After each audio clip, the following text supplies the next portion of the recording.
Rischiamo in questo momento di importare appunto carni rosse, ma anche carni bianche, che arrivano da allevamenti che non rispecchiano gli standard che invece in Italia siamo obbligati, come è giusto che sia, a rispettare. E la stessa cosa vale anche per altri settori, come quello del riso, ma anche come quello dei cereali. Vengono utilizzate delle molecole, degli agrofarmaci che in Italia non vengono più impiegate. È alta la preoccupazione del mondo agricolo, anche veneto, dopo l'accordo di libero scambio tra Unione Europea e Mercosur, i paesi del blocco sudamericano che comprende Brasile, Argentina, Uruguay e Paraguay. Timori di concorrenza sleale alle nostre imprese come per la sicurezza alimentare di alcuni prodotti. Dalla carne ai cereali allo zucchero, Coldiretti chiede regole chiare per tutti. Noi non siamo contrari al libero mercato e al fatto che si possano importare delle merci da altri paesi,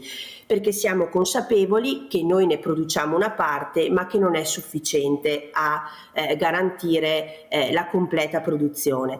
Quello che chiediamo però è che le regole valgano per tutti, quelle che noi dobbiamo rispettare in Italia devono valere anche per gli altri paesi, anche perché solo il 3% dei prodotti agroalimentari che arriva in Europa viene controllato e questo è un grave problema perché molti di questi prodotti appunto non rispettano i minimi standard anche dal punto di vista di sicurezza alimentare.